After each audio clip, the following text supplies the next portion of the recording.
Hello, everyone, and welcome to the recap episode of Champions of Dusk.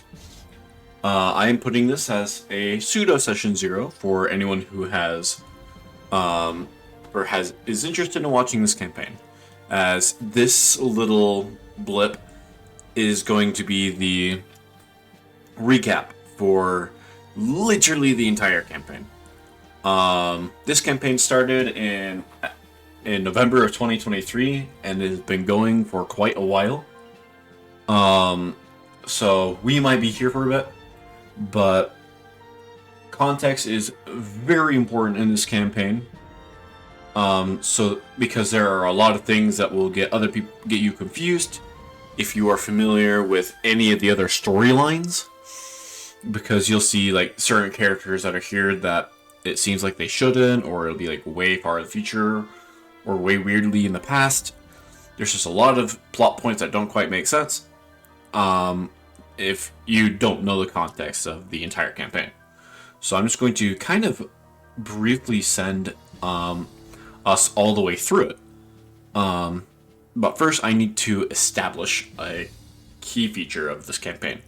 This campaign is in a alternate universe compared to the other campaigns or storylines that I have done previously. This one is kind of meant to just explore a little bit more of a different dynamic. There are actual ties to the other story, and some of those are very big story details that actually will affect all of the storylines. But for the most part, most of the context of what happens here, it simply is here. There are certain things that cross over, but those will be made clear in both things, in both storylines of what things cross over. There's a couple characters that appear in, well, there are many characters that appear in both, but there are only a few characters that are the same in both. They're like the same person in both. But to make things easier, we're just going to kind of start from the beginning. And for now, just assume that 90% of everything here is specific to just this campaign. This campaign was not really meant to be a full storyline thing, but then it kind of became that later. So with that, we are going to jump all the way back into the beginning, as this campaign primarily starts within a dream. I believe I have a chat with a few things, and I actually have a few bits of this actually written. So we are going to do a few things because I actually have the first little bit written, and then we can do that. Okay.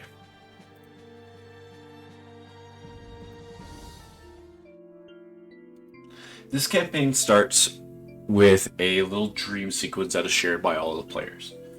And I'm just going to read that aloud. You stand in a world filled with darkness. The cool wind swirls around you. Surrounding you is a vision of a dead world. Dunes of brown dust rise and fall as far as you can see, the occasional dead tree dotting the landscape. As you look up and see nothing but a dark, starless sky, completely pitch black, minus a faint glow coming from the horizon. On the horizon, you see a single individual, cat-like in appearance, a large hat covering the big pointy ears on their head. They wear a heavy robe, light blue in color, adorned in white star shapes. Around their neck are two white twin scarves, blowing behind them in the breeze. What stands out to you most is their eyes, glowing softly, one yellow, one green. You stare at this creature, taking them in, and then suddenly reality seems to flicker, as this figure is replaced by another cat-like creature of similar stature. All of their clothing various shades of brown, one eye blue, one eye brown. Reality flickers back and forth between the two of them, until the figure turns around and looks up into the sky. Suddenly your surroundings change. As suddenly you stand in the ruins of a great battle. As you look to the sky, you see hundreds and thousands of stars. All of them streaks of light as each one falls from the sky in a haunting yet beautiful way. As you witness this, you hear a voice in your head. Not of the figure you've seen, but a man's voice. The world you see here is your own. A world fated to die. Even if it doesn't know it yet. But it doesn't have to be this way. I speak to you, the heroes unbound by fate. A great evil lurks in this world, and if not defeated, it will become the death of this world, and many others. Seek out the light, and the path will be opened unto you. As the voice finishes, you hear the jingle of bells. A small girl, radiating golden light, stands in front of you, a joyful smile on her face.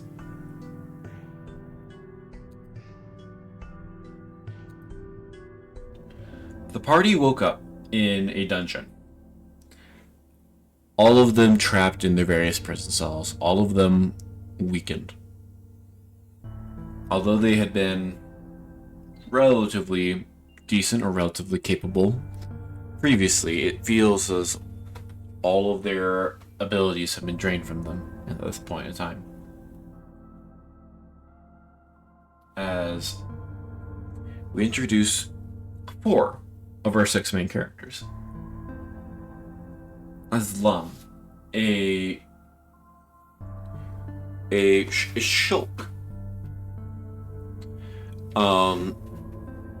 A shulk fighter, his hands wrapped in various bandages and such. You'll probably see the thing that is going over all the characters right now.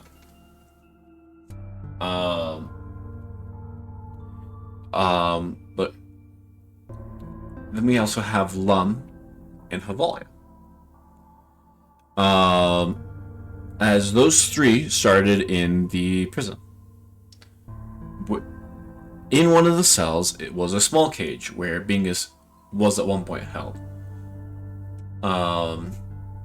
But as many prisons are not very adept at holding on to inchlings, Bingus was able to escape. The party kind of messed around within the jail cell until they figured out a good way to get him out. As Lum and Venti found ways to break out. Meanwhile, Havalia, being severely weakened from lack of water, being a merling, had to be carried up. In an attempt to escape, they got caught as they were taken in by cultists who were about to sacrifice them to some unknown deity. They didn't really care to find out. But right before any of that could happen, a number of unfamiliar figures stepped in. And they were able to meet Riley, who is basically they're a known hero, and they were the wielder of a sword called the Defender's Blade. If you're familiar with the other storylines, you'll know that Riley has an alternate version in the other stories, but this is not the same person. Same person, different world, pretty much. But alternate universe version. You know how it goes. Along that, they also had Joy, who is a butterfly-winged avian, and Wiggity, a arachnid folk who specializes in a lot of potions. They were able to burst in and save the few party members who were there. Being able to break them out and get them out of that dungeon. Um, After that, they were able to take them to the crater, a relatively simple town founded by Riley and Joy. Um,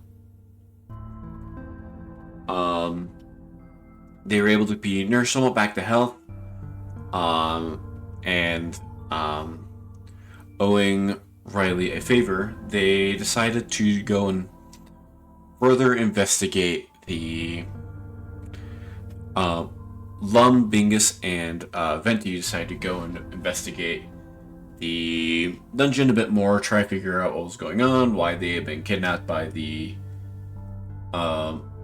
cult, and etc.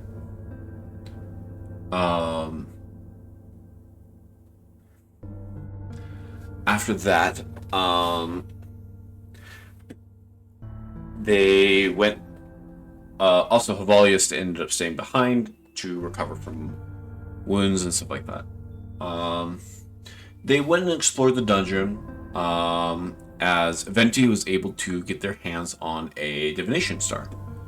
And this is one of the really important things about this campaign, is that everyone started with martial classes, and then was able to receive access to spellcasting via these stars. These stars kind of function like a boon, and they give them a selection of spells and a number of spell slots. So this is why you're going to see fighters with spell slots are able to cast like pretty high level spells, is because everyone has gotten the opportunity to get access to spellcasting. As I've said, this campaign is very high power, and you will see that very quickly. But as they were exploring this dungeon, they ran into the leader of this cult, a man who goes by Nevast, who revealed himself to be a very potent spellcaster, casting some very high level spells, and managing to injure Riley. However, choosing to retreat as the party had managed to take down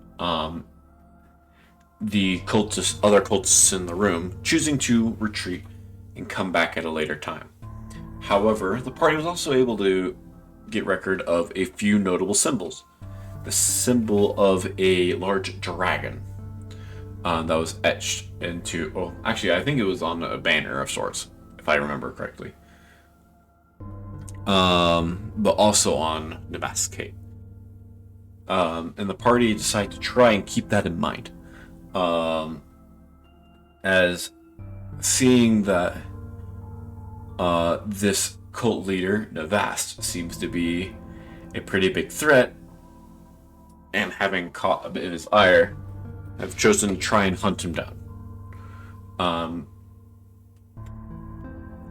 Riley begins to work as the party's patron, and gives them access to some items and stuff that will be able to help them in their journey. These primarily act as like totems of undying from Minecraft that kind of just gave them a bit of a boost while they were a bit weaker. And they picked up some clues from around there and learned that there appeared to be some sort of cultist agent for this cult, the Order of Abyss, in somewhere within the Emerald Empire. So the party began gather their stuff together and began making their way towards the Emerald Empire. Along the way to the Emerald Empire, they fought some bandits, and they found one of them that became overtaken by some sort of force of ruin. But managing to defeat them all pretty easily, they were able to continue as they made their way into the Emerald Empire. This is where the campaign really kicks off, and a lot more begins to happen. So the party went around and explored much of the area. They went and also did some shopping and stuff like that. And this is where Bingus found his sword. Bingus, I realized I didn't give a good recap of all the characters, mostly because they can be seen around here. But I think I can try and give a bit of an extra detail, just a bit of extra detail. So I'm just going to do that really quick because I forgot to do that earlier. Lum is a Shulk who hails from Hermgrasp. He was a well-known fighter, and he kind of left Hermgrasp seeking a better fight. But with a second quest of seeking to repair his star. His star, Stim, had become cracked in a weird incident. Having previously been able to get access to it, having previously been a Starcaster, he was able to have access to some spells, but very minimally. As his star being broken was significantly weakened. And one of his things was he was wanting to try and fix it. So upon arriving in the Emerald Empire, he went and tried to go and find ways he could be able to fix it. The next character is Venti. Venti was wanted by the Avian Monarchy for trying to steal an artifact from them. He chose to come down to the surface to hide, and that's where he eventually fell in the hands of the cult. Venti, upon arriving at the Emerald Empire, began just searching around looking for clues of hearing about some various aspects going on in the in the Empire, and hearing of a rebellion. Deciding to run off to a random area, a farm on the outskirts of the Empire,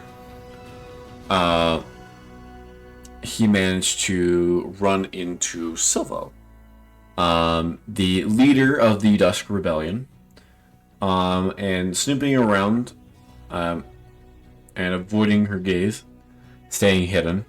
He managed to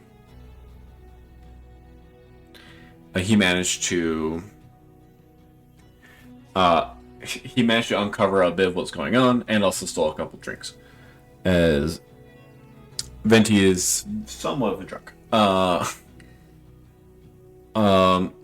Funny, you would think they'd be a drunken master bard, but no, they're Ascended Dragon Bard, as that is not bard, monk. Did I just call? Oh boy, that's funny. You would think that they were a drunken master monk, but instead they were Ascended Dragon Monk, as that is where they hail from, the monastery in the sky. Bingus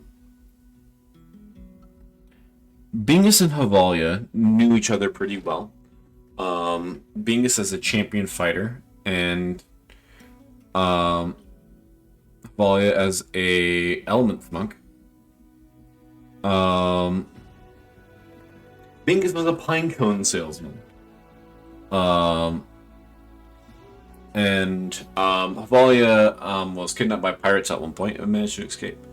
But they learned to rely on each other and became very much a chaotic duo. And they certainly were up to what they were doing. They mostly went around searching for ingredients so they could be able to try and cook some various meals.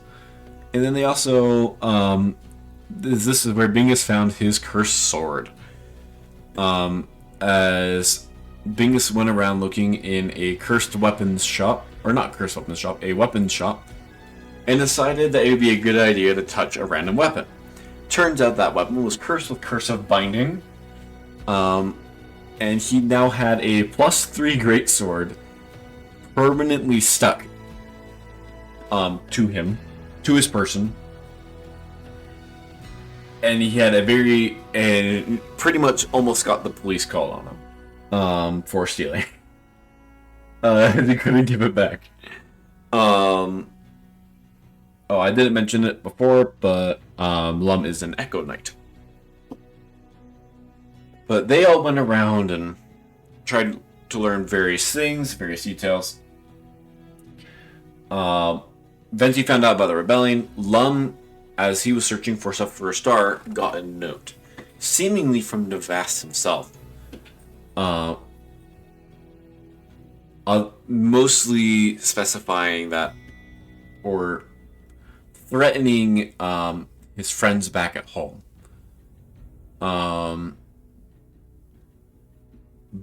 Whether they were trying to, but he was unable to tell whether or not he was trying to get him off track or anything.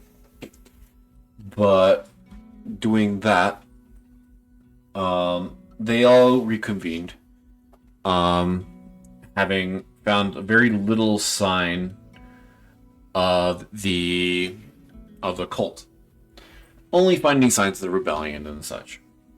The next day, they went out, and Venti and Lum discovered that there were a number of people wearing a different symbol on that was tattooed on them. One that resembled the Wither from Minecraft. And having noticed a number of them, the party faced an ambush in the streets of the Emerald Empire, where Lum and Venti had to fend off a bunch of these assassins. The main assassin got away, but the other cultists that were there, many of them fell. An Imperial Guard, who was trying to step in but was a bit too slow, remarked how good Lum and Venti's fighting capabilities were, and told them that the Empire would be willing to hire them as paid mercenaries. The party thought about it before eventually deciding to join the Emerald Empire in its work of being paid mercenaries to try and earn some extra coin while doing that. Earn some extra coin while they did their search.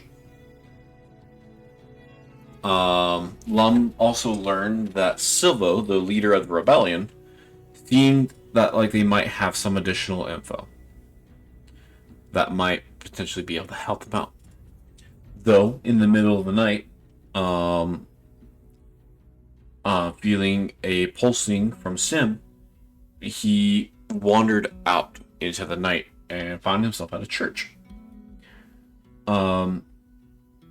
where a number of priests were able to use their starcasting abilities to be able to somewhat heal Sim. Although the star was still cracked and weakened,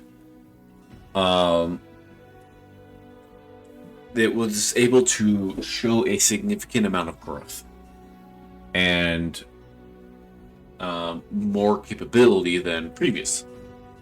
Now being able to cast a number of spells instead of just a single use of magic missile.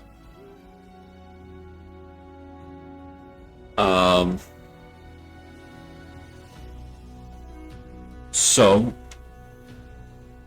as they were all students of the Emerald Empire, this is where we are introduced to Alcander.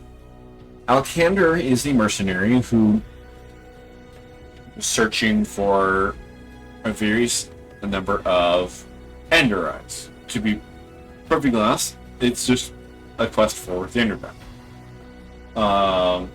Very much just based on that, based on a Minecraft mod called Endermaster. But Alcander was searching, and he had been able to find about 3 of these eyes on his own with a small team of friends.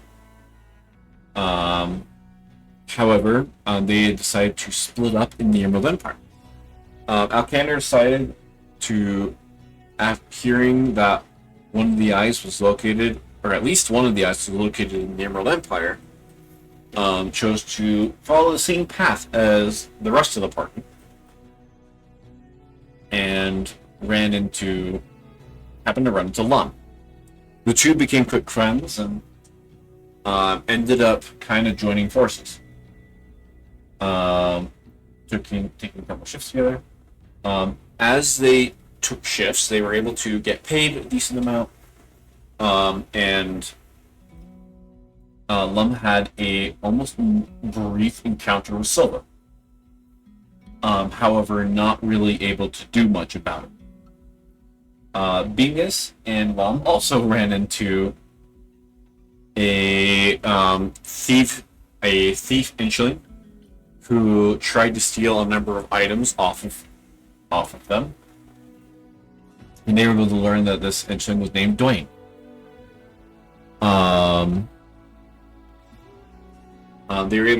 They were able to buy their stuff back from him, but Dwayne ran away before they could do much more. And the party kind of continued to reconvene as they eventually decided to all be on one shift. They all got assigned on the same shift in one of the mornings.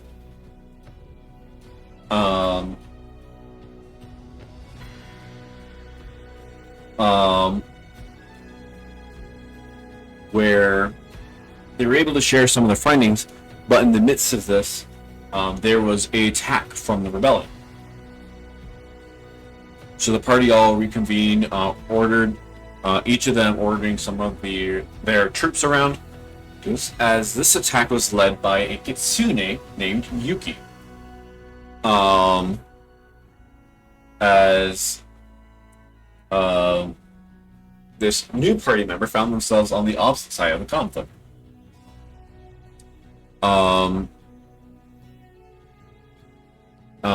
As both sides clashed, they fought back and forth, but as the battle was looking to begin to turn in the Empire's favor,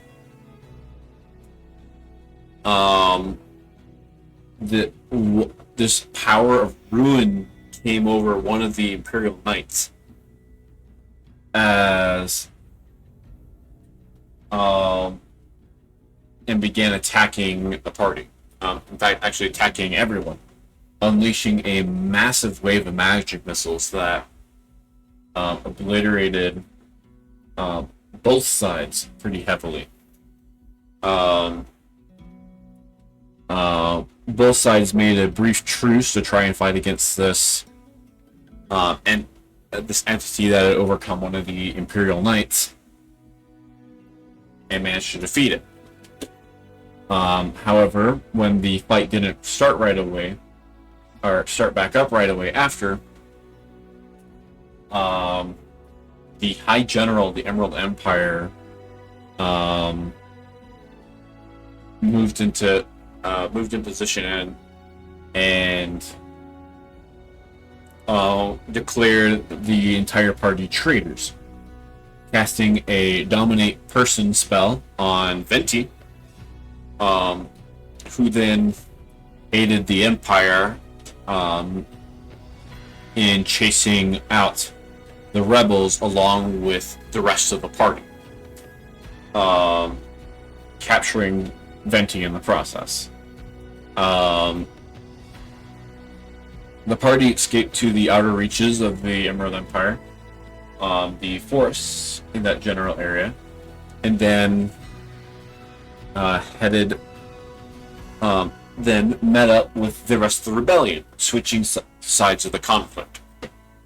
The rebellion's goal was to take down the entirety of the empire, after a mistreatment of some of the lower classes of that area, in withholding wages, stuff like that.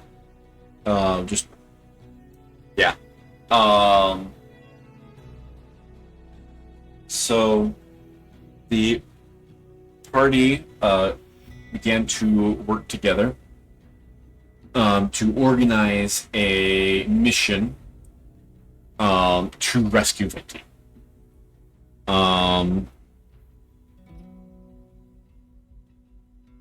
And they learned that also learned that Alcander's friends had also actually come to join this rebellion. So, working on a plan, they all...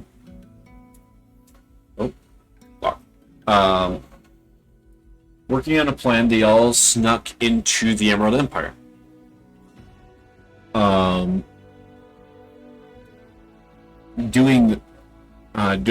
Meanwhile, the rest of the rebellion attacked various other points to draw attention away from the main compound, the fortress of the Emerald Empire.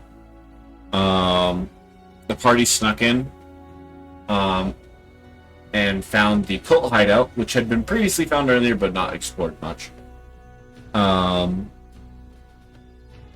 As they were able to sneak in and actually steal 2 Ender Eyes that are being held by the High General. Before being able to sneak even deeper, finding a cave system beneath the Emerald Empire, and managing to find Venti trapped in a certain location. And this is where they were able to find the words to a prophecy that seemed to point to each of the various characters. And unfortunately, I do not have it up.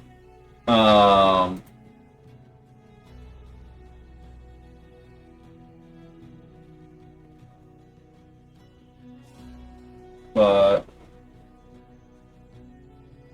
that is okay. Oh, actually, nope, I just found it. Okay. As they were able to see, along with a strange holy symbol with a jagged spiral on it, they found this poem. Called, "In realms of starlight, a tale unfolds. A prophecy foretells in words untold. As celestial orbs align in fright. A blood moon rises, heralding the fight. 7 heroes in shadows and gleam, step forth to dance in a cosmic dream. 6 of light with hearts aglow. 1 of darkness, the shadows woe. From the abyss, a dragon takes flight, hell's fiery breath, a perilous flight. War of dawn and dusk, the heavens weep, astral trembles in shadows deep. And the blood moon casts its baleful hue. Heroes rise and darkness stirs anew. Astral dance has fate spun. The war of dawn and dusk has begun."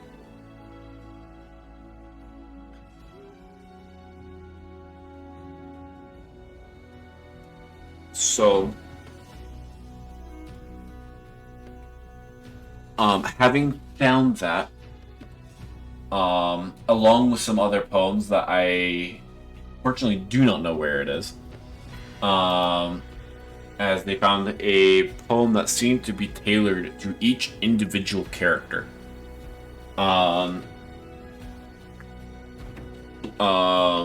Hinting at each of them as a champion of a certain element.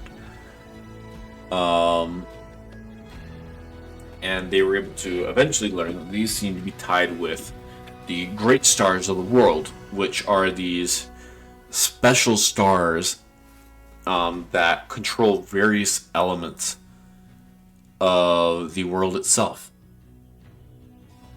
Thus began a quest to find all of them. But after managing to save Venti,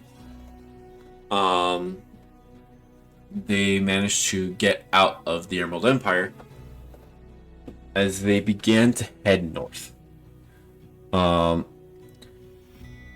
As Lum, during one of the nights before the heist, had a dream of, and especially with Navas echoing words, had a dream that things in Hermgrass were getting very bad. They chose that the best route to get home, or for Lum to get home, would be to stop by the crater and then go north to meet with Dr. Drone. Someone who Silvo had told Lum that could help a significant amount with his star.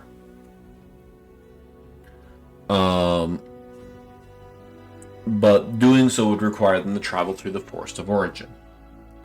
Deciding to do this, they traveled north through the Forest of Origin, passing by the crater along the way and being able to replenish supplies.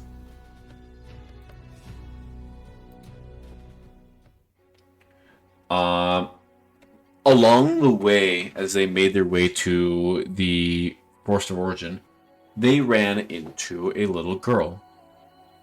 The same little girl that they remember from the dream. A small, glowing child. Just wandering about and running across them during one of their camps. This child seemed to be very magically talented, casting a wide variety of spells for simple means, but still with the mind of a child.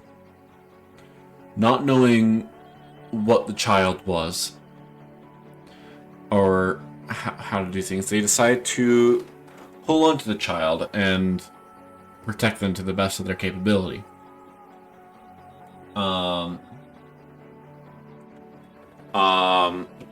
As the Sun Sprite decided to chill in Lum's shulker box that he kind of carries around with him, which mechanically functions like a bag of holding, but we decided it would be safe for the Sun Sprite to hang out in there. But as they entered into the Forest of Origin, they began to come across many magical effects. Some of them hindering the party a little bit, but for the most part, nothing seemed hostile.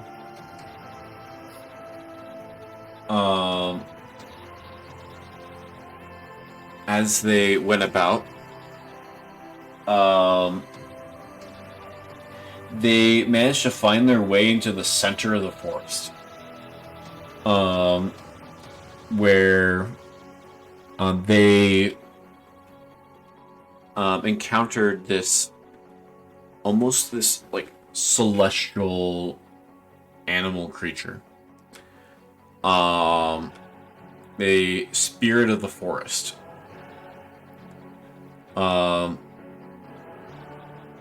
Seeming to look down Bingus as a challenge, as magical effects took hold, as Bingus and Bingus alongside the rest of the party, and this spiritual entity decided to duke it out. Worthy for the title of champion. Managing to defeat the beast. The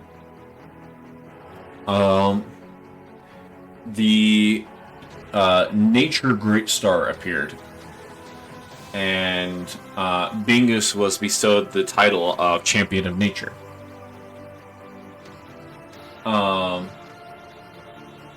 Amidst all of it, the party was also gifted a vision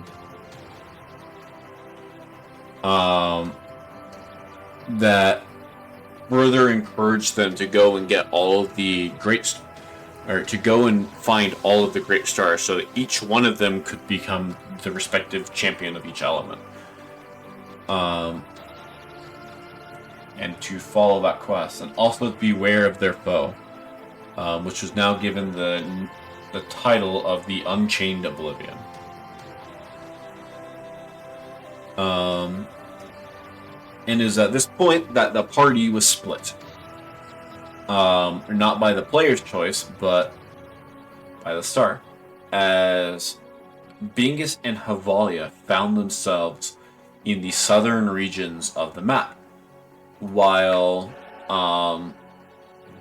Lum, Yuki, and Alkander found themselves still remaining in the northern regions within the forest.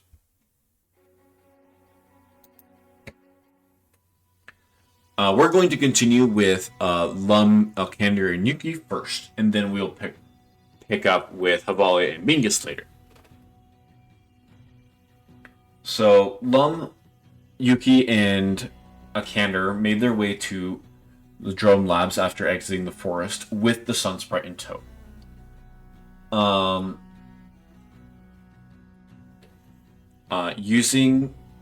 They were able to run into Dr. Jerome, an avian scientist who specializes in starcasting and the science behind it.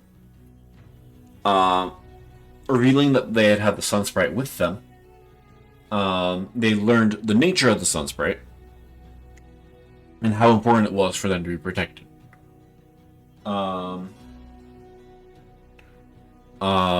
But assuming that would be best safest with them in their capable hands.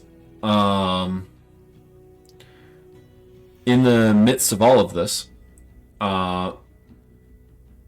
the Sunsprite gifted a little bit of power to be able to heal Lone Star a bit further, leaving the crack as very faint on the star itself, allowing for further starcasting to be done by Lum, but the damage not completely repaired, as something greater would be needed.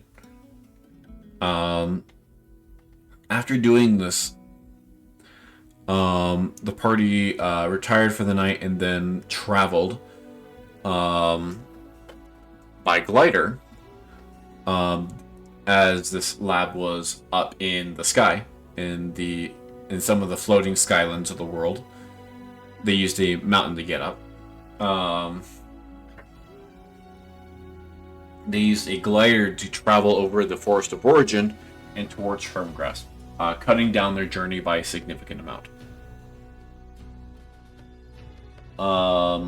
After doing that, they began to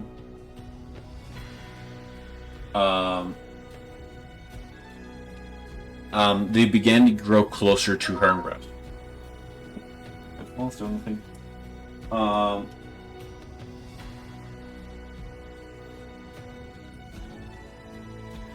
But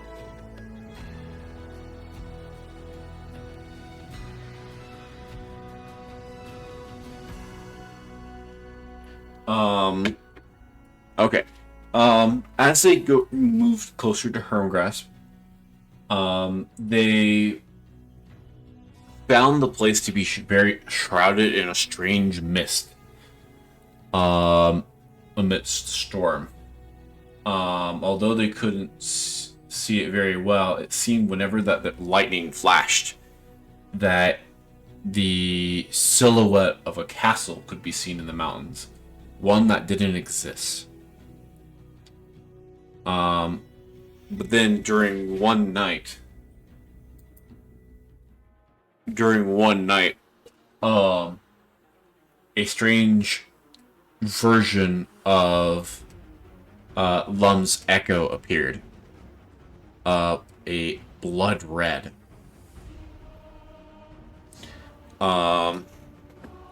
As it began to viciously attack the party. Proving to be a very complicated and tricky fight. That ended up knocking down one or two people of the party.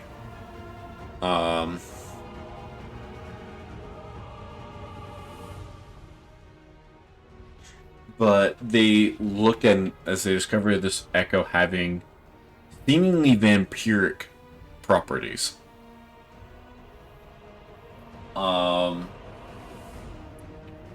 And Lum found himself unable to summon or to remove this echo or be able to summon another one, assuming it to be his own.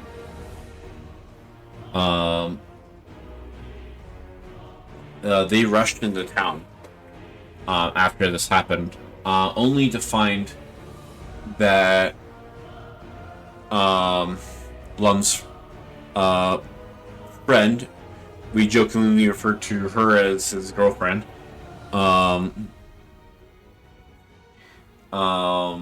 being at Lum's girlfriend being missing, having been taken away by a figure being described as pretty much none other than the Vest, and taken out into a fortress that was a bit higher up into the mountains.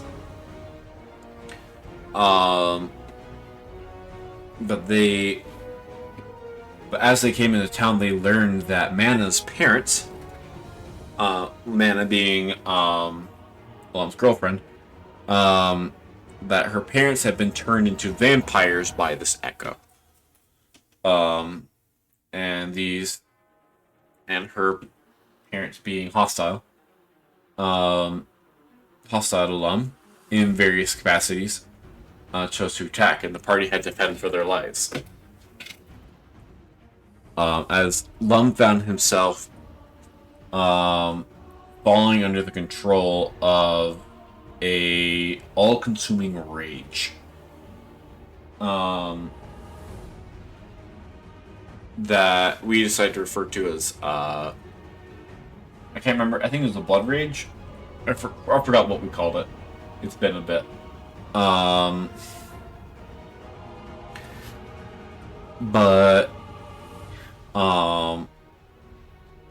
as he began to charge in, and his attacks becoming increasingly more effective. But unknowns to him, it began to put an insane amount of stress upon his star. As in doing so, managed to slay both of Mana's parents in their vampire forms. But upon doing so, Lum's star, Stim, completely shattered, rendering him permanently rendering him unable to cast spells.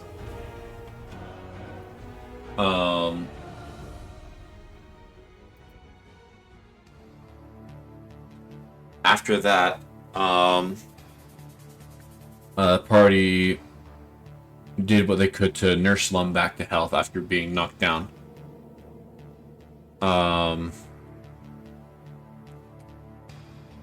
And nearly dying.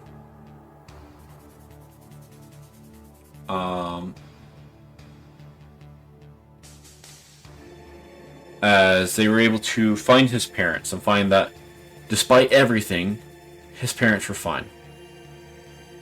They chose to explore around a bit, seeing that there's nothing that they could do about Mana's parents. They decided to go in to their house and kind of just see if they could find anything of value. They were able to find some gold that they would use to try and get some to improve their items and stuff. And then they also happened to find a fun skeleton servant who used to be a knight in life called Sir Bojangles, who made a ridiculous number of bone puns, and I'm sure that you'll see more of him in this campaign, as he's a blast. But the party chose to ascend the mountains and search for Mana, making their way up into this fortress that used to be the home of frost giants, back before they became very much endangered and pretty much wiped out, with the exception of a very small few.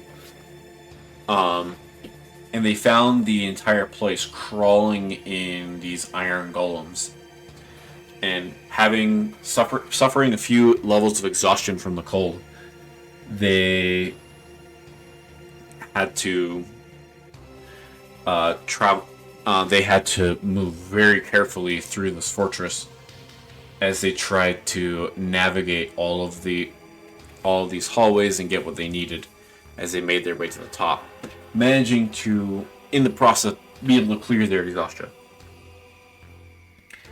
Upon reaching the final room, they found Navas at the top, as he seemingly banished mana to a land within the mist.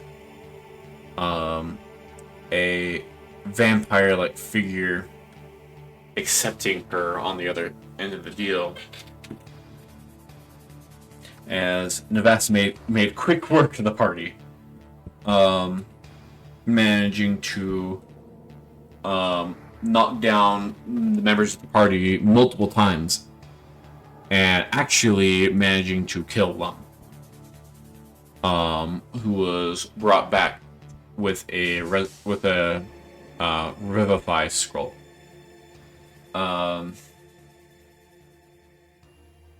As Navast chose to leave, revealing his plan of trying to strike at Riley, their patron, one of the only people who could potentially pose a threat to the Unchained Oblivion at that time, while the rest of the party was away, unable to do anything about it.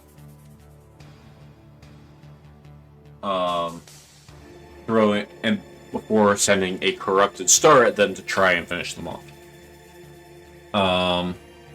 The party managed to take down the corrupted star as they rushed towards the crater, trying to see if they could do anything before it was too late. But upon arriving at the crater, all of it was burning. No sign of anyone. No signs of survival from anyone. Only where their foes had come from. They followed after where the people had come from and followed their tracks to surprisingly find that entire group wiped out as well. Riley standing in the midst of all of them, a broken defender's blade in his hand.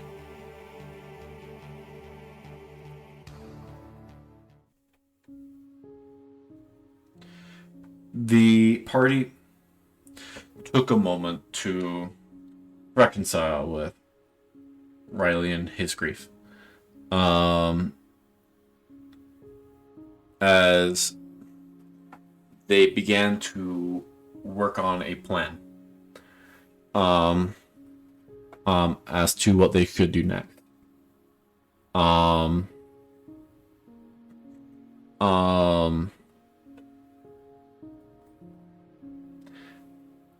As they went and kind of thought about what it is, Riley brought up hearing about learning some information about the cult being in the Nether. Or having some sort of base of operations there. And that might be the best place to strike.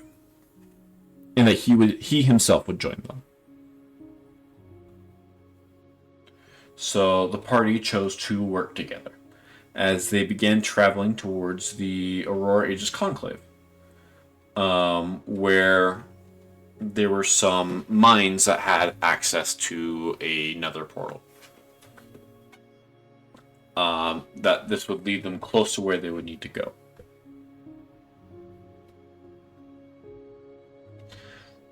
Heading deeper, so they went that way, and then they headed deeper into the caves and eventually moved into the Nether.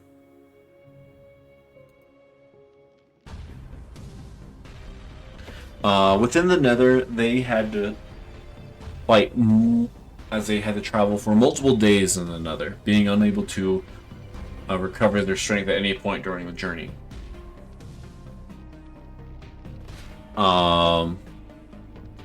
As they were able to fight alongside Riley as they delve into the Nether until they eventually found a Nether fortress, where they saw that the iron golems were being manufactured, and a number of cultists helping. Do you think be able to organize this operation? Going around the Nether fortress, they managed to cut these chains that was holding up the center platform, as it seemed to be that something with the lava beneath the fortress seemed to be strange, and they felt that it might activate some sort of key or thing that would be able to lead them to destroying this place. Or potentially to Navast, who might be able to, which would give them an opportunity to fight against Navast to take revenge on what had happened in the crater.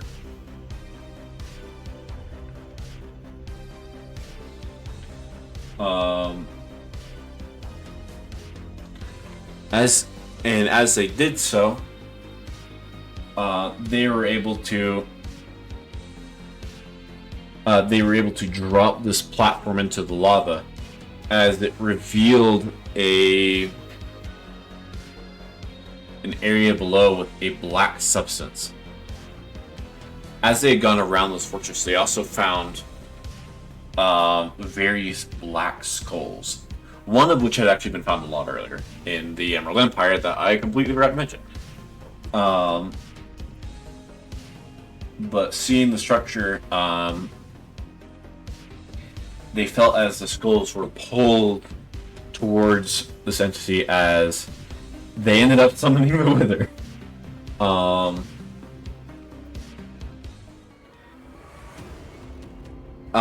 As the party fought this Wither above this seemingly black void beneath them, almost made of like a liquid-like substance. As they fought the Wither, hands began to reach out of this black substance. These hands seemingly made out of these this substance. Kind of think of like the floor masters from Legend of Zelda: The Wind Waker. As they began reaching out and grabbing various like monsters to Wither summon and pulling them in, attempting to pull the party in as well, but doing so unsuccessfully. Upon defeating the Wither, the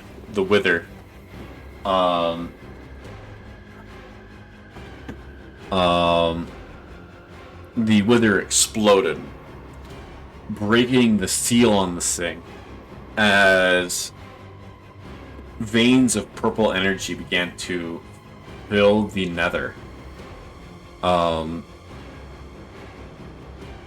And the substance began to take shape of some strange, powerful entity that began to completely suck the life force out of anything it touched.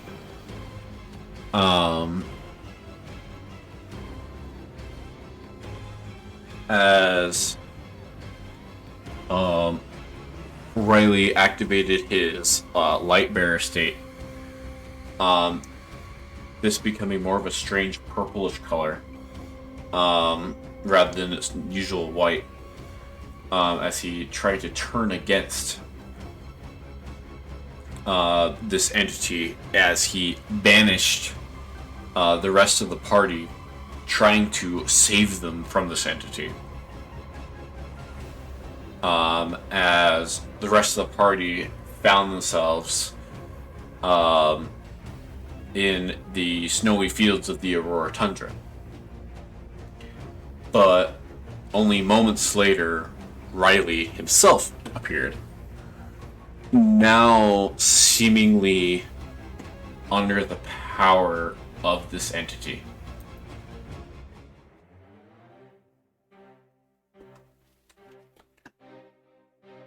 As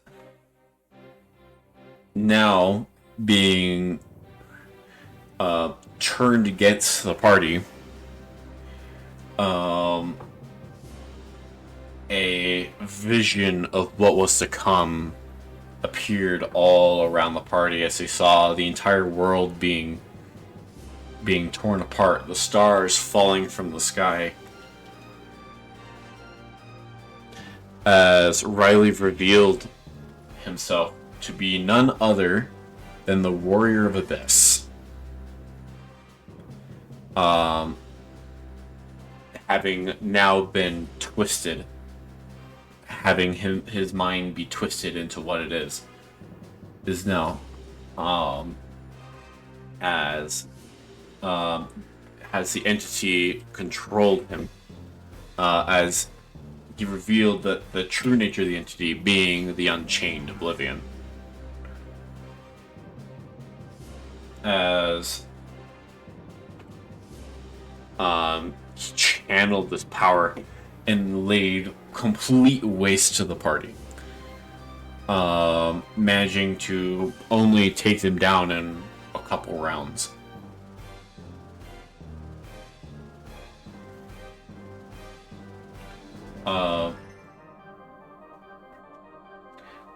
Leaving, and during this, managing to cut a deep gash into one of Lum's eyes, leaving a permanent scar.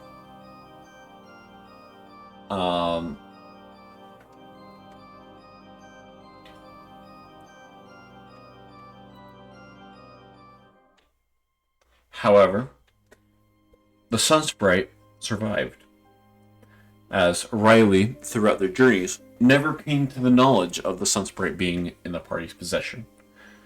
As a few hours after the party's death, the Sunsprite cast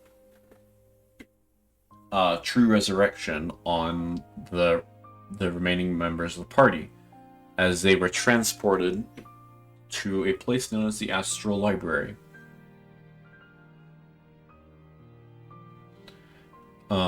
Where they were nurtured back to health and given some time to be able to recover.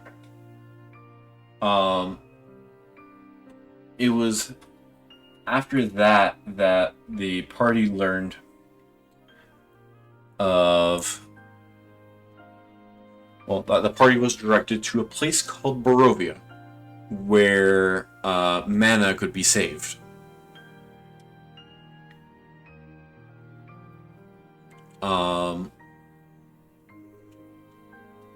And not only that mana could be saved, but that one of the great stars, the great star of death, could be found.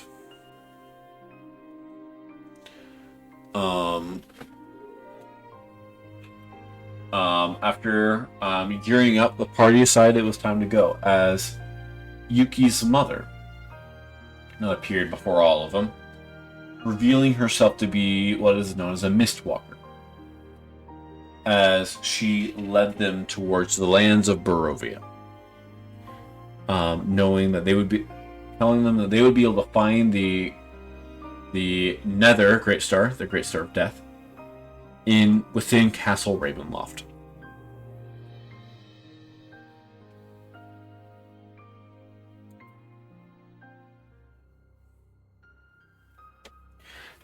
The part Lum, Alkander, and Yuki traveled into Barovia, as shortly after arriving there, they found none other than Navast there as well. But choosing not to engage, only knowing that the thing that he was looking for was somewhere here. The party tried to intervene, but Navast simply waved them off and disappeared. Before the party could do much, they decided to head into the village of Barovia. And for the sake of just, in case anyone else here is big into D&D, spoilers for the campaign Curse of Strahd. This little next arc is a my own little version of Curse of Strahd. Been kind of cut down a little bit, but yeah, spoilers for Curse of Strahd for the next little bit.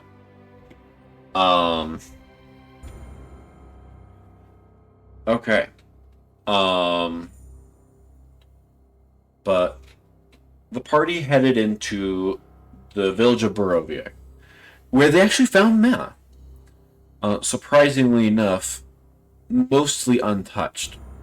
Only a small wound where what would almost look like a bite place, as something happened to Mana during the nights that she was here.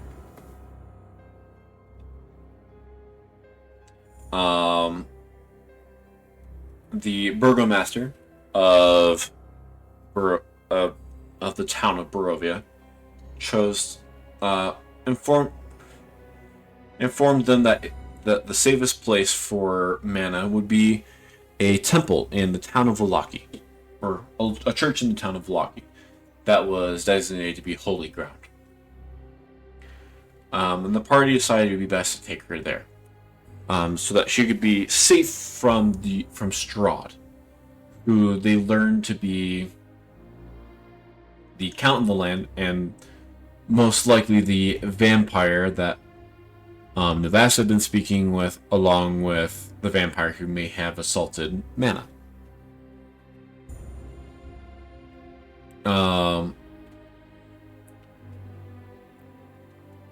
In doing so, they managed to run into a Vallaki. They made their way to Vallaki, but as they were on their way, they ran into the Vistani camp.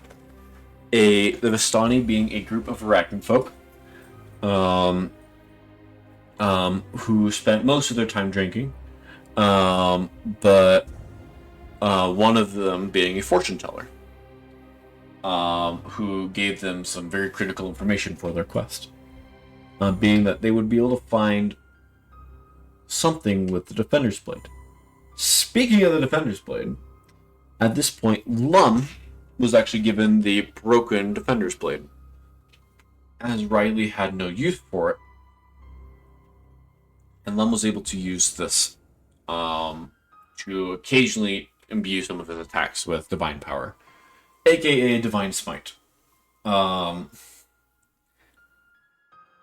learned that the blade could become more powerful, and he could seek to repair it more effectively somewhere within Castle Ravenloft.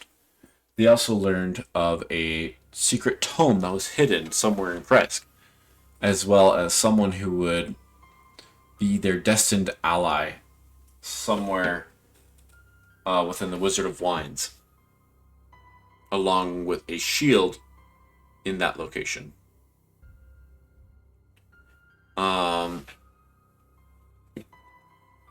The party continued on. They managed to completely annihilate some hags that were hanging out in a windmill. With, I think, a pineapple was involved somehow. It was certainly something. And they made their way to Vallaki, dropped Mana off at the location.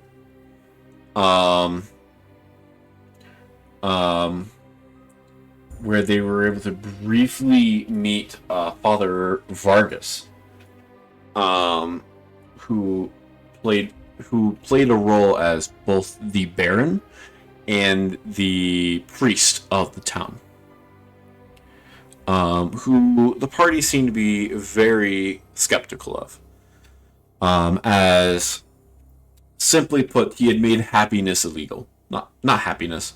He had made sadness illegal. Punishable by jail time. With jail time.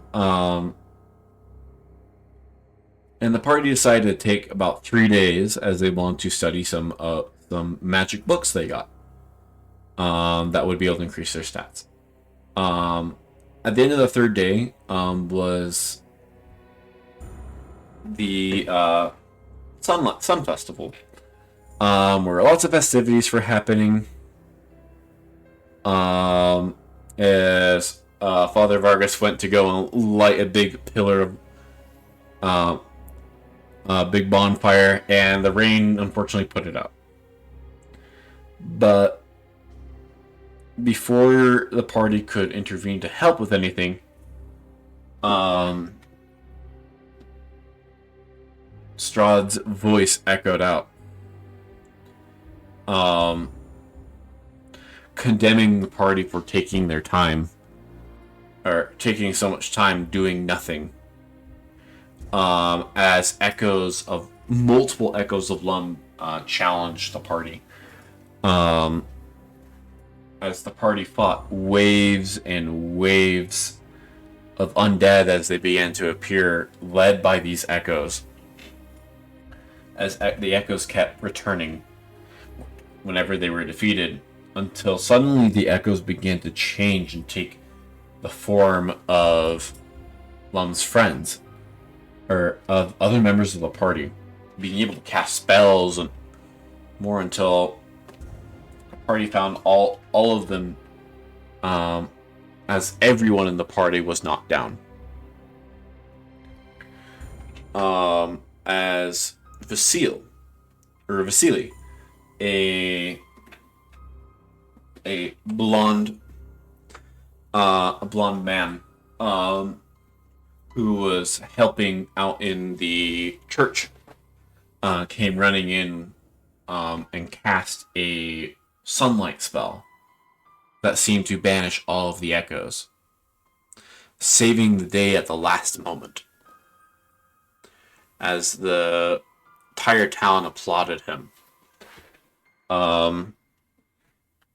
as the party was thrown into prison. As this happened, the party all found themselves in prison, but as this happened, Yuki, trying to find a way out, discovered a strange time sensibility that she had. As suddenly she found herself being able to see backwards in time and interact with the past, as she was able to phase through the wall. As this place that was now a prison had once been something greater. No longer bound by bars, she slipped into her kitsune form, her true form, which is a bit more fox-like, and managed to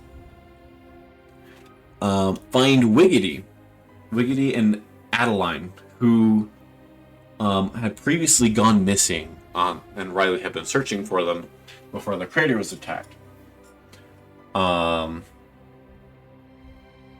But had somehow managed to end up here.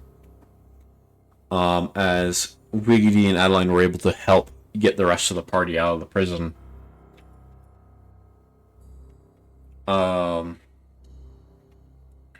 And to try and get all of their stuff,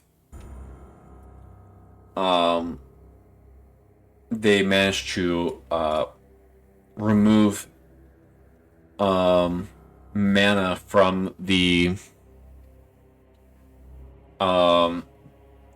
church, as they were able to realize that the ground wasn't holy ground like they thought it was. And as the party went in to try and steal something from Father Vargas, and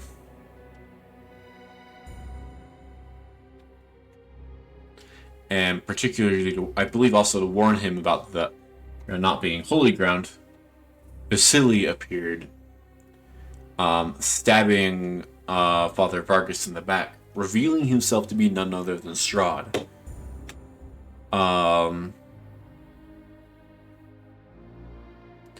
As the party made their escape, and as they were chased out of the town.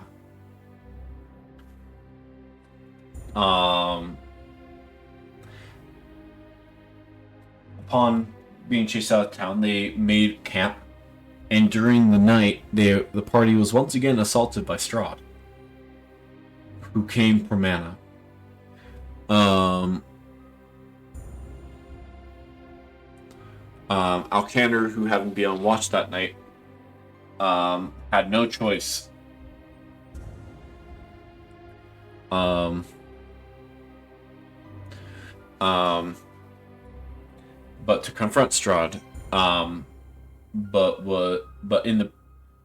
But Strahd overpowered him, turning him into a Dhampir. Um, and stealing mana away.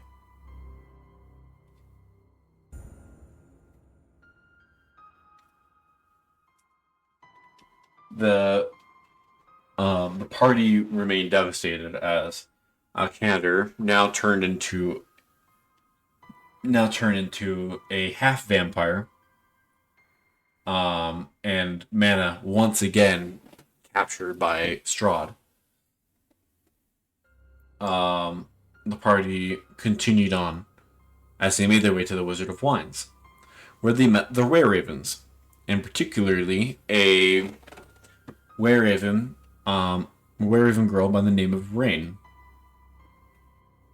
who was a fairly skilled fighter, and arcane archer, who saw a great deal of potential in the party, and sought to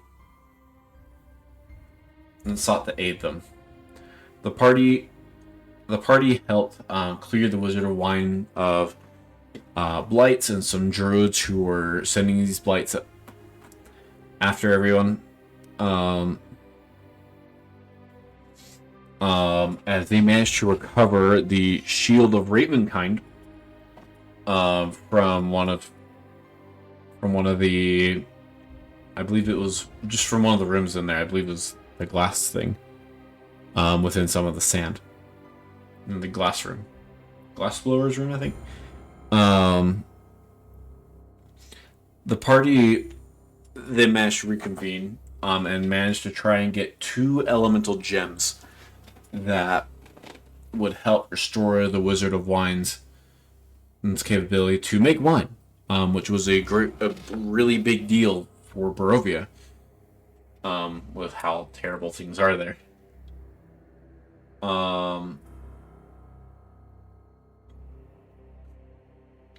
Deciding to, they managed to go and they fought a vicious hag, Baba Lysaga, in the swamp, as they turned their entire house against the party, which Lum somehow find a way to throw across the map, and it was actually pretty awesome. Just with a natural 20 grappling check, I think. It was pretty fun. And then managing to take down a number of tree blights in another location where the druids are trying to do some sort of ritual. But by defeating each of their foes, they managed to recover these elemental gems and return a good crop to the Keepers of the Feather, restoring a bit of sunlight to that area of the land. Now knowing that there are only a few more things that need to be done to fight against fraud, they traveled to Kresk. While on their way to Kresk, they found an abandoned wagon. A very nice suit of armor kept in it. Yuki did some checking on it, searching for any magical properties, and decided to put it on. Finding that it was a very magical piece of armor, and she couldn't find a direct curse on the armor, so she put it on, assuming it was fine. It wasn't, but we'll get to that later.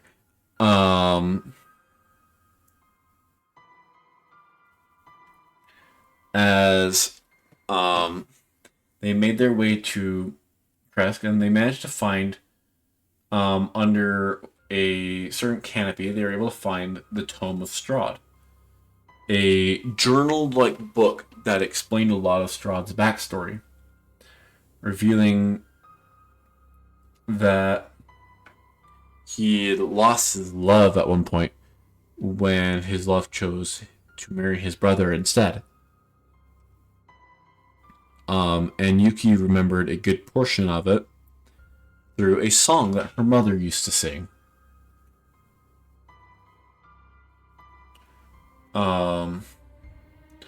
But seeing that, they determined that it was best that they would begin to make their way towards the Castle Ravenloft.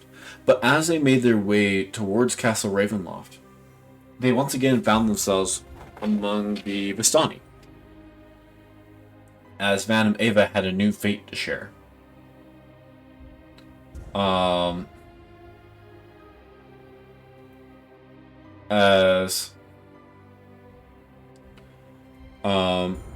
There was something gravely important. A solution to solving the blood rage that Lum had been facing on a number of occasions that resulted in his friends having to step in and knock him out when it got too bad.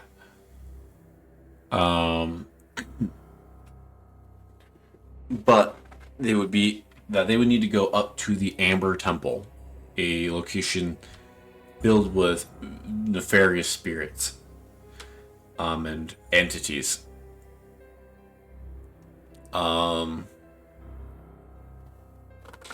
But in doing so, if he sacrificed the remaining parts, the crumbled pieces of stem, that he could be able to remove that curse from him.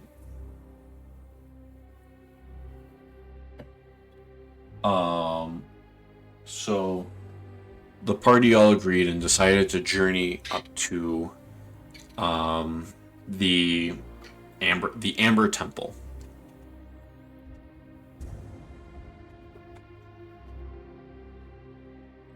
The Amber Temple, they found themselves very high up in the mountains. It being very cold. But using whatever techniques they could to keep themselves warm, they managed to make their way through the temple.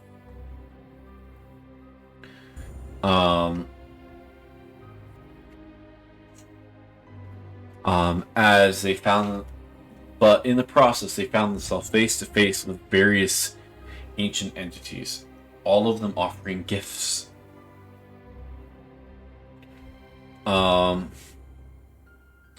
Wiggity, who, now that I remember again, when Mana was stolen by Strahd, Adeline was also stolen by Strahd. I forgot to mention that. That's kind of important. But Wiggity, being devastated at Adeline's kidnapping, chose to take on a gift, gaining bone-like wings that would be able to assist him in his search to, or his plan to save Adeline, whatever the cost. Yuki ended up picking up making a deal, as she managed to gain an ability that would allow her to be able to cast low-level spells and do the max amount of damage with them. Or max amount of healing with them, at the cost of a character flaw, as she became very demanding and power hungry.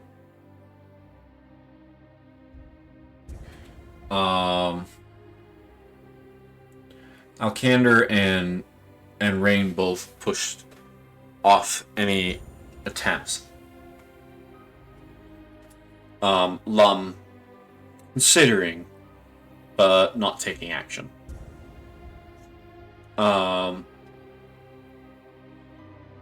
As they made their way to the back of the temple, where they ran into a lich who was willing to help them.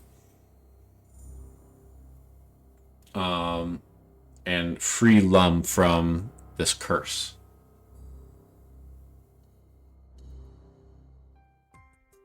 As Lum found himself as he was teleported to this strange plane of existence. This entity,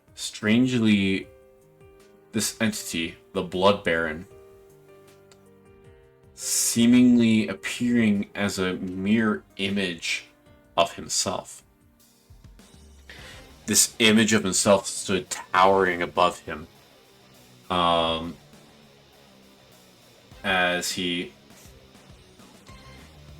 but with one eye slashed through, and then a large slash across his chest. As he fought against this entity, but to no avail, as he tried to use his blood rage against it, but with no effect whatsoever. Until a voice from a female voice, recognizing him in the peril that he was in, gifted him the power of light, as Lum, for the first time, was able to activate something that we call Lightbearer State. Lightbearer State is a key feature of this campaign.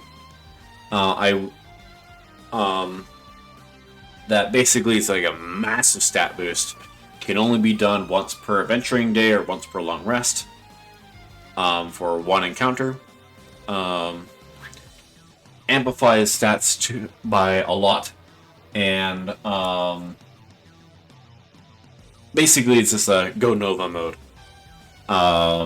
Just where everything does a lot more, and spell slots are less restrictive when it comes to how many you can use in one turn, and you can just go for it.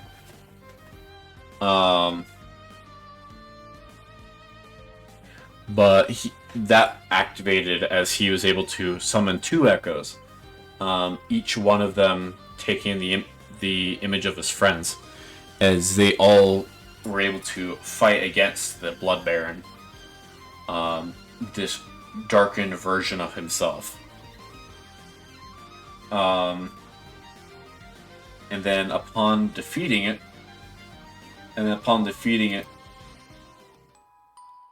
they were able to see as a small spirit appeared. The spirit of his brother, Yarn.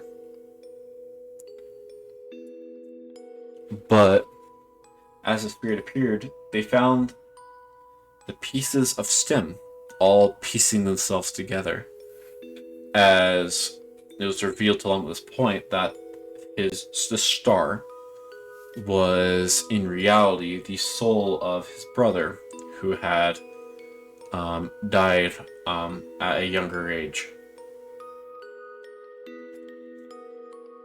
But in this moment,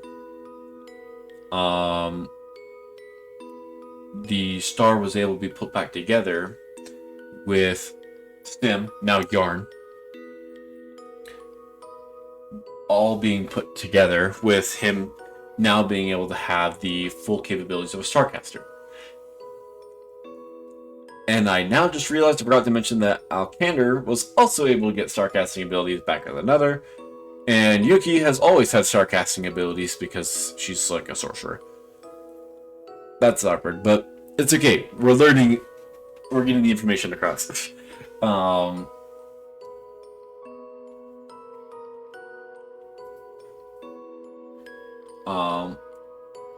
And then, after this, they were able to meet with 3 entities, who seem to be people who watch over this world.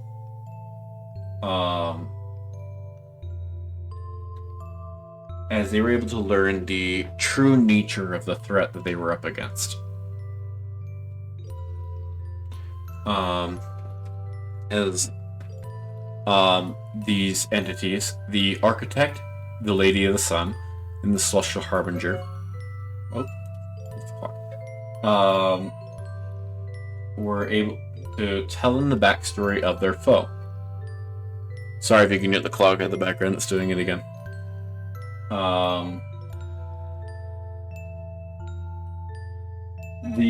As they were able to learn that Dune, the Unchained Oblivion, had once nearly destroyed the multiverse, slaying demons and gods alike, turning them to his power, and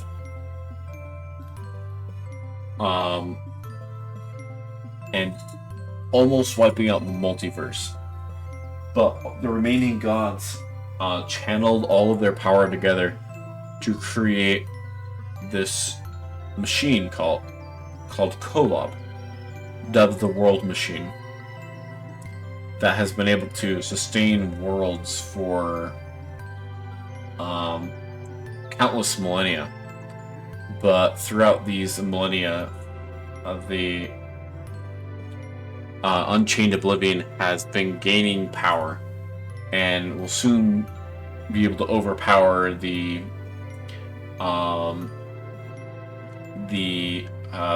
World Machine's ability to repel it. And that it is their responsibility to find heroes to be able to fight against the Unchained Oblivion and strike ruin down once and for all.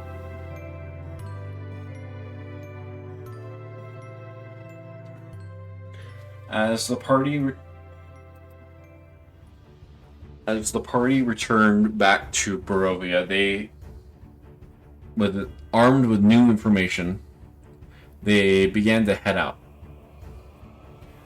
Rain left the party for a brief amount of time to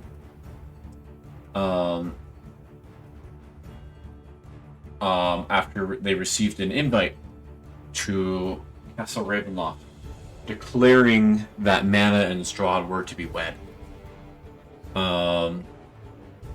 And requesting of the Were-Ravens that they would be responsible for getting Mana a wedding dress, or suffer the consequences.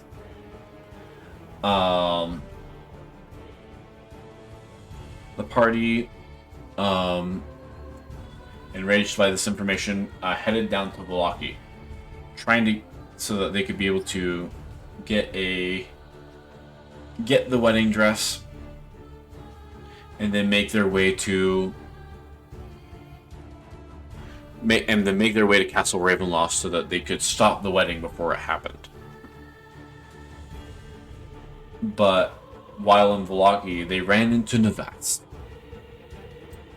who had cast an illusion upon all of Vallaki, making all of the villagers and townspeople appear as undead, making the town look like it was swarming with undead. The party went into the town, guns blazing, assuming Vallaki to be under attack, until the town had been almost entirely wiped out, before Navast dropped their illusion, revealing what the party had done. The party, feeling remorseful for what they had done, sought vengeance against Navast for his trickery, and managed to defeat him as his body turned into snow upon defeat. Revealing this version of Navast to be but a copy, a simple simulacrum.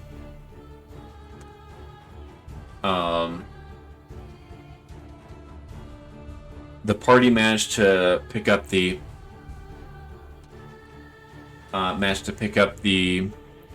wedding dress for from the smoldering remains of the town after Navassa cast a meteor swarm on it.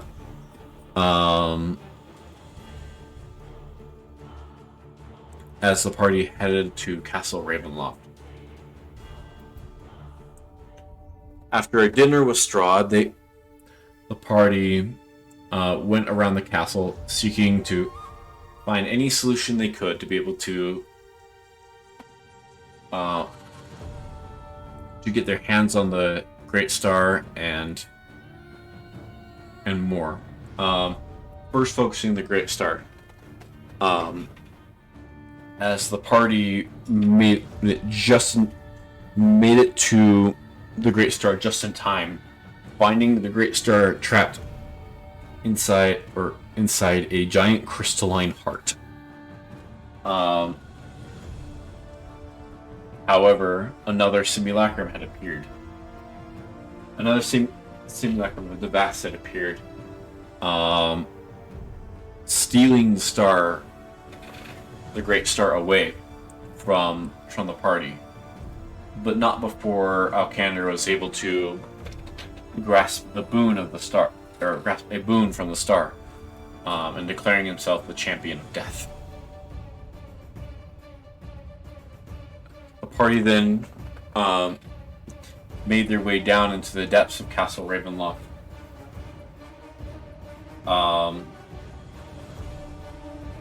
Where they managed to find the body of Sergei von Zarovich, Strahd's brother in life, in a light bearer,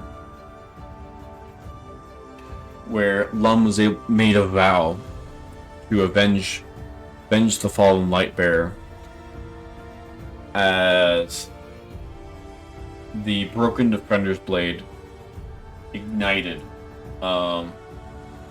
where the blade had once been broken, now was a blade of light. Having everything they needed to take down Strahd, they made their way up. But it wasn't the last chance, as they found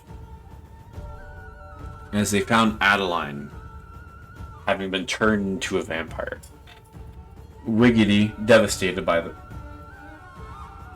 this, allowed Adeline to turn him into a vampire as well, before the two of them then left the party behind, leaving Lum, Alcander, Yuki, and now Rain as well to deal with Strahd, as they made their way back to the tower where the crystalline heart was, waiting until just after midnight before destroying the heart. And instructing Mana to sing a certain song to Strahd that would manage to stun him. A song that was learned from the Hag Babalai saga.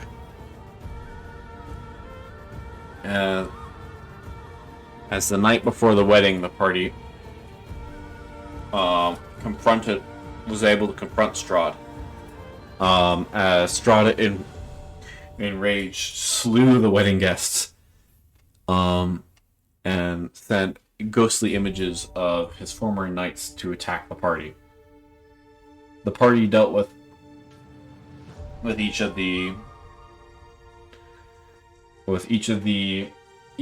ghostly knights, as well as the butler, but I think that happened a bit earlier.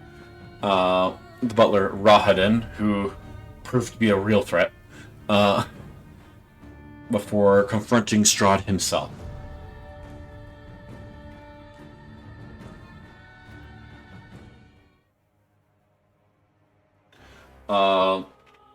The party fought against Strahd as they managed to get a curse on him, making disadvantaged against some of their spells.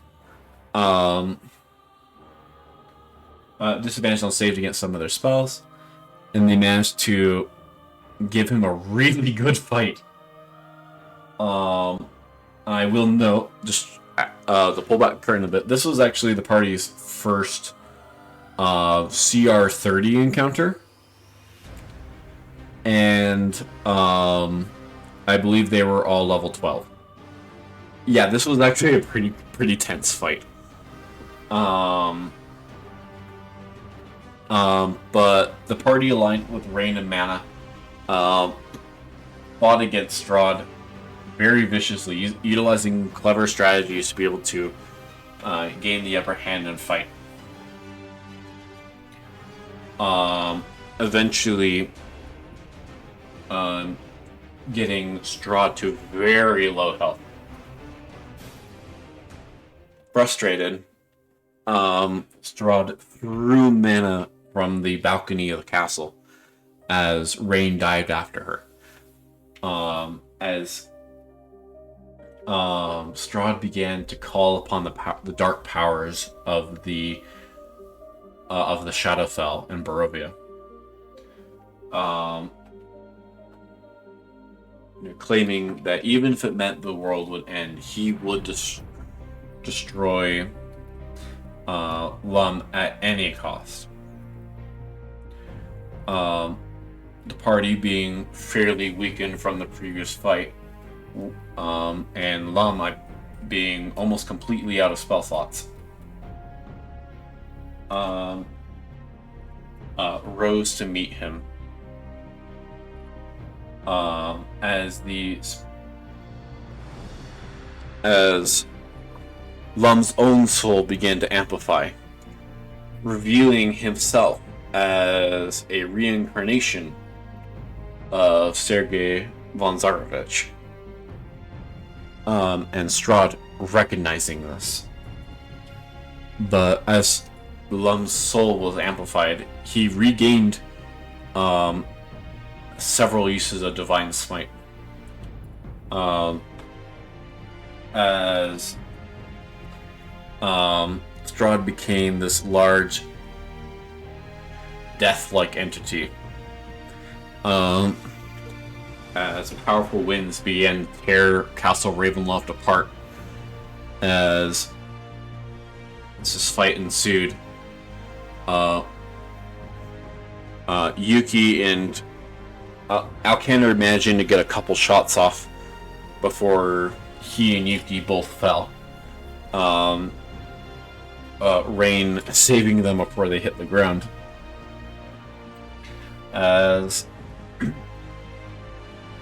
Lum managed to unleash an absolutely ridiculous combo, attacking a total of 10 times with the utilization of the Nick weapon masteries and Unleash Incarnation, each one accompanied with a smite, as due to the boss's weakness to radiant damage, did over 600 points of damage. As they were able to defeat Strahd von Zarovich, who would become somewhat of an avatar of death. This moment right here was probably one of the coolest bits of the entire campaign, up until this point. And that is where this part of the story ends. And we'll connect to the other party. So now we're going to jump back to the other party. This one is not quite as long.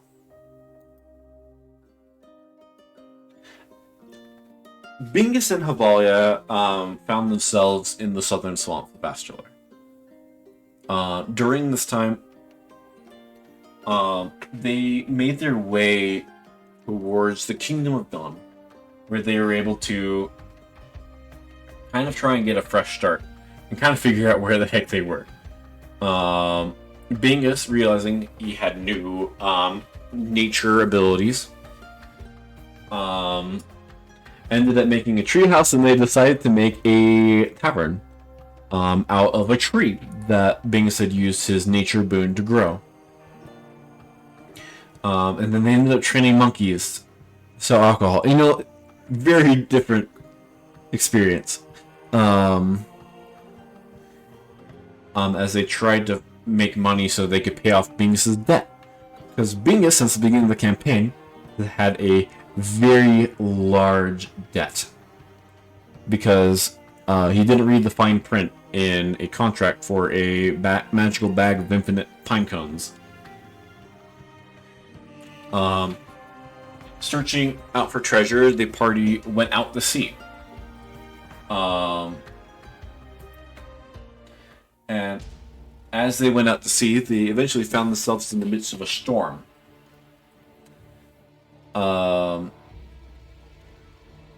As throughout all of, as they had to fight a number of water and wind elementals. And as this happened, they, in the midst of all of it, a kraken appeared, attacking their ship. Both of them being very outmatched. Havalia began to feel power surge within her, as she awoke to Lightbearer state. And working together, they managed to be able to take down this kraken.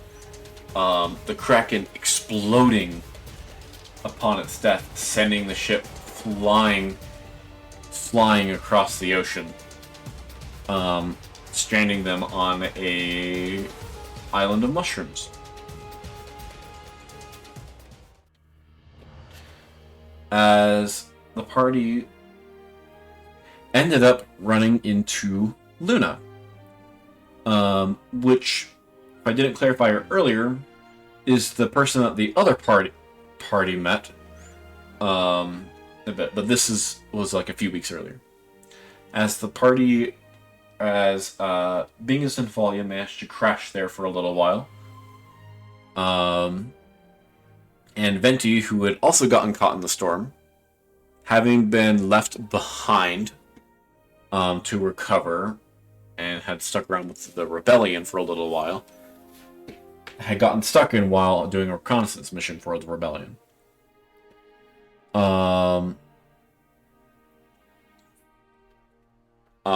But they stayed there a little while and they were able to study some books and upgrade a lot of their abilities during a 3-week period. Before they chose to continue on, as they were able to find an underwater temple. In that temple, they found Kai. Kai revealed himself to be the King of Dawn.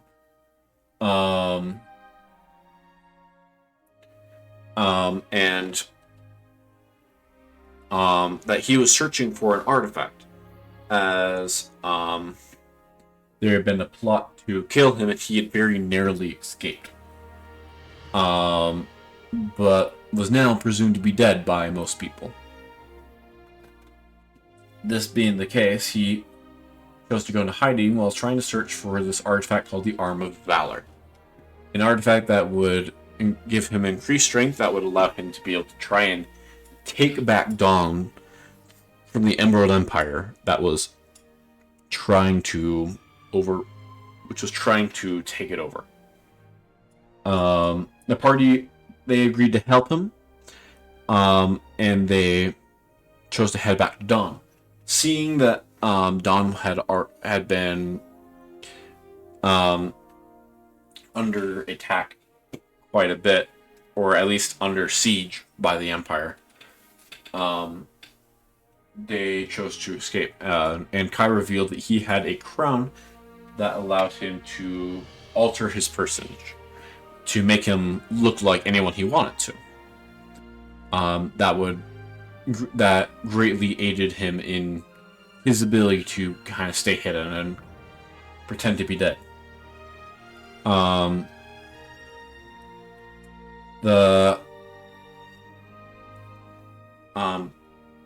Having received a tablet from the Ocean Temple, they decided to head to the Aurora Aegis Conclave, knowing that the next piece of the Arm of Valor was there, alongside the Nature Great Star.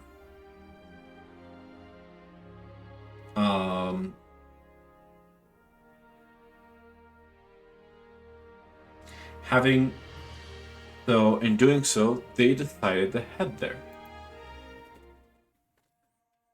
As they headed there, they were able to get up close to there as they found a tower in the mountains that helped them be able to or that they found Dwayne hiding in him working, and they found him working on a very interesting piece of armor called Starforge alloy. They confronted him, and he ended up provoking a fight. But the fight ended when Riley burst into the room. The party immediately being able to recognize that something was wrong. But as they were able to find that all of these barrels filled with various fragments of stars that have been crushed to make this armor, as all of these star bits begin to circle around him and be able to condense into this weapon, a sort of shape-shifting dark matter weapon.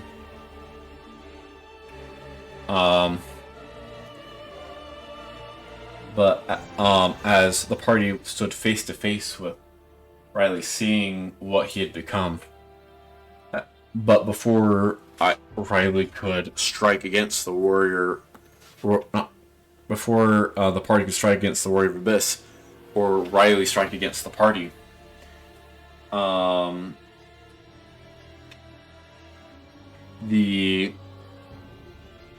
a single star with butterfly wings shot in the room, somehow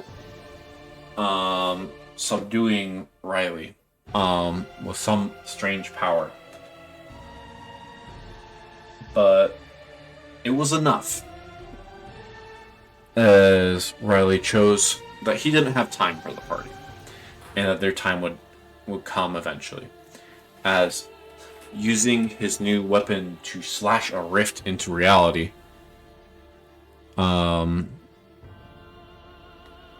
he stepped into the elemental chaos and vanished, feeling the way behind him. So after that interaction at the tower, Bingus was able to get some of that armor, and then they were able to take the forge that was able to make that armor onto their tavern, which at this point became like just a thing. It's like a house moving castle moving tavern. And they added a forge to it, and they're using it as an oven. But that aside, they went to meet with the rebellion at the Kitsune Shrine, and they were able to learn some information, and they got recruited to do a quest to try and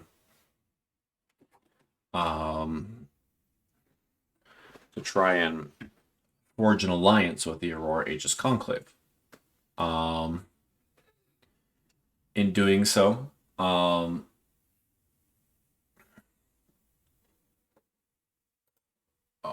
not even playing music. That's awkward.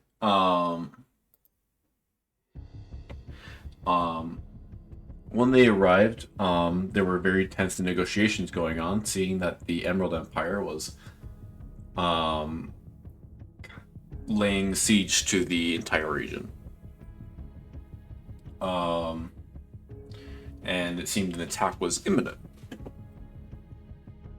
However, discussion about what to do had been very stagnant, so the party came in and tried to help sort things out, and they were able to convince the queen to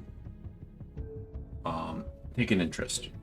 While there were one or two other characters that seemed somewhat interested in trying to do things. But there were one or two characters that were not interested, and one that flat out was not. Havali took it upon herself to try and seduce one of them,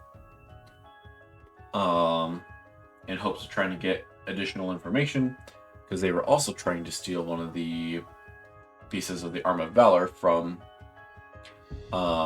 deeper within the Palace of Ice, being the Conclave's capital.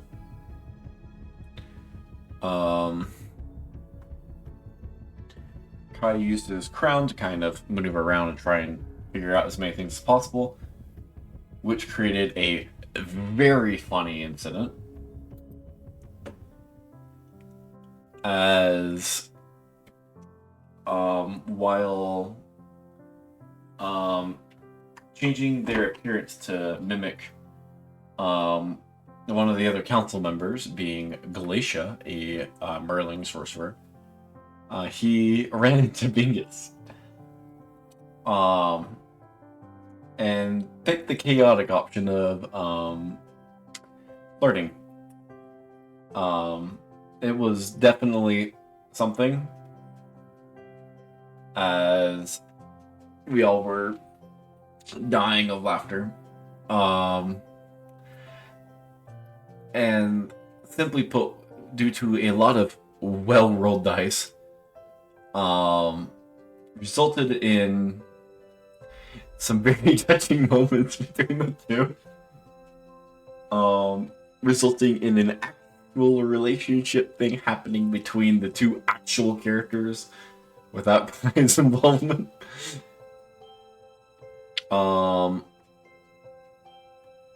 Only for a little bit later for them to realize that Glacia was a Imperial spy.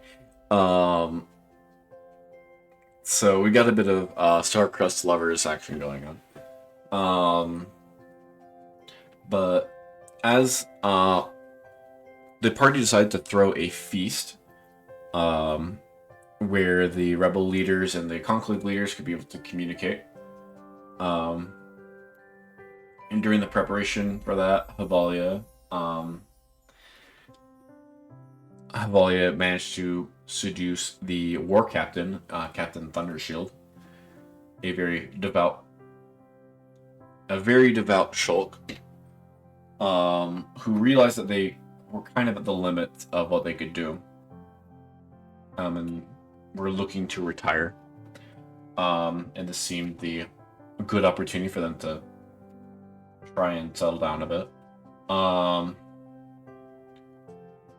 Claiming that this fight would be their last.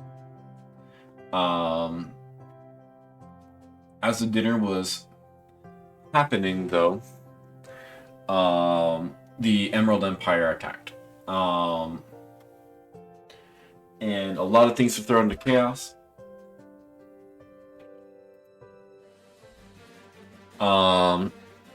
And everything had to go into play. Kai snuck deeper into the thing and was able to retrieve the Arm of Valor and triggered a very powerful trap that very much should have killed him, but he somehow managed to live, while the rest of the party fought their way up towards where the Water Great Star was held. After having to duke it up with the Queen, they were able to get their hands on the star. And this is where the two storylines converge, as Lam Alkander and Yuki are able to return from Barovia, as they are able to return amidst the Aurora Aegis Conclave, just in time to join the rest of the party in the battle. And that's where we had a large mass combat session, where people were able to command troops and stuff like that. Troops, and the party would go and fight against the commanders. It was actually a lot of fun. It was a fun strategic session. Going around taking down each commander, while the party was on a timed clock to see how quickly and efficiently they could manage everything. Managed to complete it with about like 10 or 15 minutes left on the clock. So that was pretty good and stressful for them. It was, great. With the day one, they went to the rebellion's base at the Kitsune Shrine, where they were able to get their hands on the deck of many things. And this is where chaos unfolded. Where multiple people got banished to oblivion and other things, to the point until someone got a thing to rewrite history. Like a fighter appeared. We named Quip. A Shulk fighter who we decided to make a custom class for. Who attacks with those words. In the whole process of everything that went down, we had to, using the Fates card, I believe they actually had to just reset the entire thing. And then people decided, screw it, we're still drawing cards.